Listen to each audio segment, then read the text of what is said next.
Hey everyone, it's Miranda. Welcome back to my channel. So it is October, which means it's time to get into the Halloween spirit. You all know from my past tutorials that I'm normally not really a big fan of gore. I tend to do more like pretty Halloween makeup, but this year I wanted to kind of test myself, get out of my comfort zone, so I found a very good happy medium to get both my glam side and my gore side in here. So what exactly is this look? It's my interpretation of like a half-turned zombie or kind of a two-faced dead and alive person. My skin is peeling up here in the bloody areas, revealing kind of a corpse face, but half of me is really holding on to the beauty queen inside. This is such an easy look, definitely great whether you're preparing or last minute, because really half your face is just your normal makeup routine and people can still recognize you, but you still do have that element of scare in there. Some outfit suggestions for this could either be like completely tattered clothing or maybe like half tattered clothing. This is really my first time playing with like FX makeup, so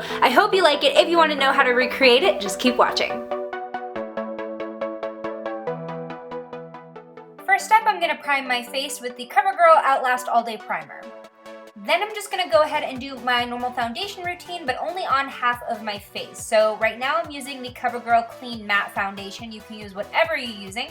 Just do it on half your face. Just kind of like the Power of Makeup challenge. And I'm also going to do my normal brow routine just on that same side of the face. And all the products that I'm personally using will be in the description box below.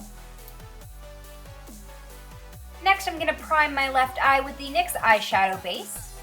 For the pretty eye look, I'm using the CoverGirl True Naked Roses palette, and I'm just patting the matte eggshell color all over the lid.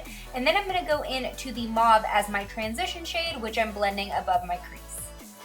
Then I'm taking the shimmery champagne and I'm going to blend that under my brow, and I will also be tapping this into my inner corner. I'm taking the darkest brown shade and I'm going to create a cut crease, so I'm just drawing that out, and then I'm going to push that smudge brush up to blend.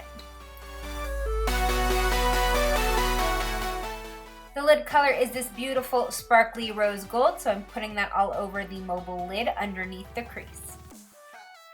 And then if you need to, go ahead and darken up that crease one more time. Then I'm just going to blend this out to make it very seamless and diffused. Taking my favorite Milani Supreme Kohl Kajal liner, I'm going to use that to tightline my upper waterline. And then using the NYX Matte Liquid Liner, I'm going to do a pretty dramatic winged liner.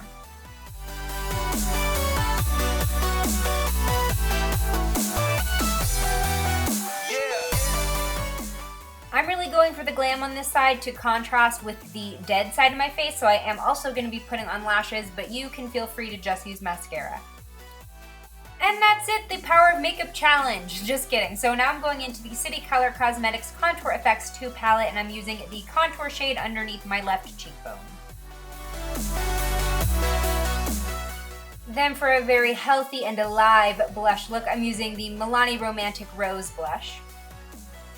And going back into Contour Effects 2, I'm going to use their highlight on the tops of my cheekbones.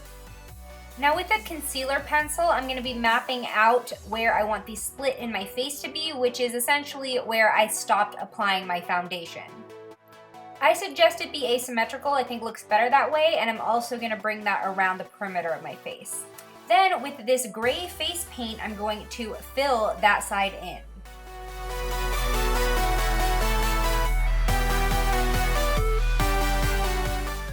Liquid latex is what really makes this look, but fair warning, it smells terrible. So I'm going to go ahead and basically go straight down where I put that concealer and cover that with a very thick layer of liquid latex. Now I'm going to go back in and do a second and third layer, but you can really afford to kind of goop this on, because the thicker it is, the more deep of a cut it will look once we split it up and start peeling it.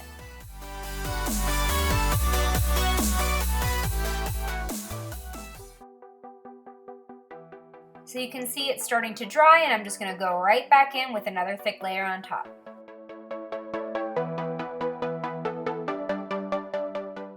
And while I'm waiting for my third layer of liquid latex to dry, I'm going to make a cheek gash just for a little something extra. So go ahead and do a couple layers of that in a straight line on your cheek. After everything is dry, I'm going back in with the gray face paint and just going to go right over the liquid latex.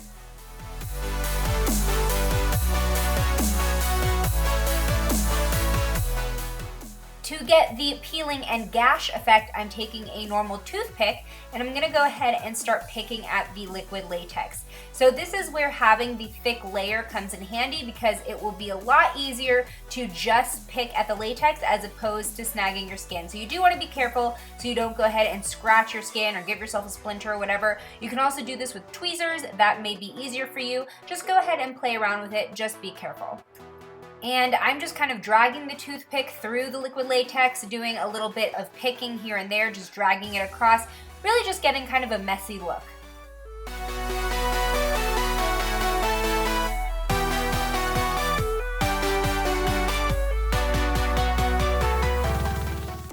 And then you're gonna do the exact same thing to the rest of the latex on your face. And I'm gonna be focusing the tearing on the gray side of my face because I do want it to look like the alive side is peeling off. So that's going to create that illusion that that's kind of like a loose layer of skin.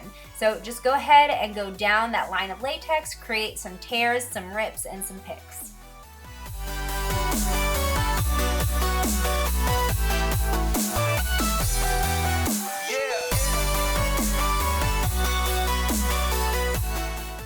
Next, it's time to make it look sore. So I'm taking a red eyeshadow and I'm going to be focusing that right under those torn folds.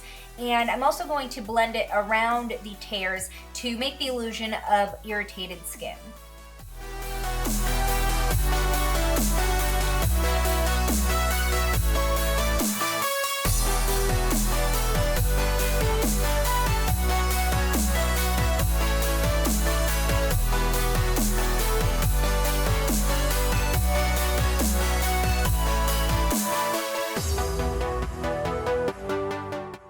I'm gonna add some definition, depth, and bruising with this matte purple shade, and I'm gonna go in and get that right under the folds, kind of on the edges of where the redness is, and that's gonna make everything look a little bit deeper and a little bit more sore.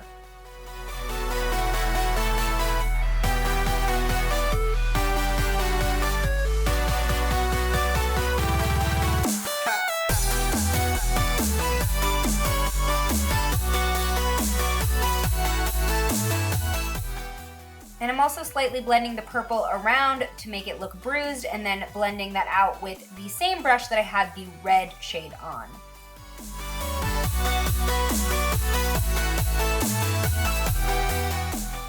I'm gonna add some dimension by making my eye look super sunken in, so I'm adding a matte black just all over the lid and underneath. This doesn't need to be neat by any means because we're gonna be blending it out and making it look all bruisey. Once the black is on there, I'm taking a big blending brush and that same red shade and blending out the edges. I'm going really crazy on this one, going all the way up into my brow and all the way down almost to the middle of my cheek.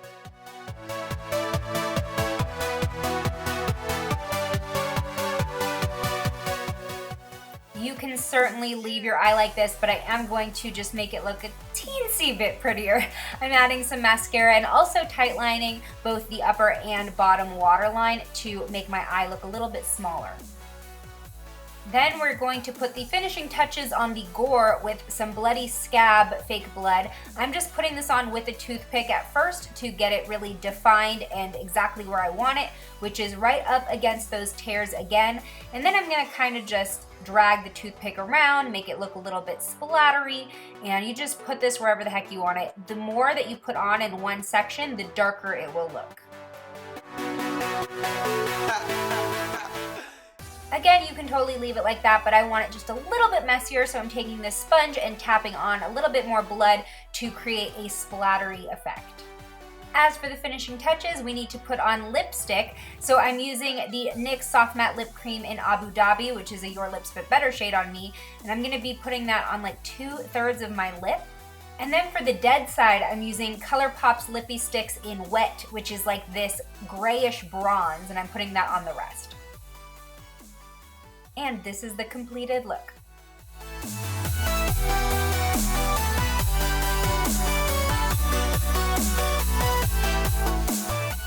So that's the look. It's just the right amount of gore for me and still being able to channel my pretty side. If you like this tutorial, hit the thumbs up button. If you try this, don't forget to tag me on social media because I totally want to see. If you haven't already, hit that subscribe button, become a member of the Slash Squad. I make new videos every week. I will also leave some links below for some of my other Halloween tutorials. I hope you have a fantastic Halloween, and I'll see you in my next one. Bye! But I can already feel a difference, which is kind of crazy to me. When I take out my aligners and I just close my teeth, I can feel a difference in my bite already, which is really cool.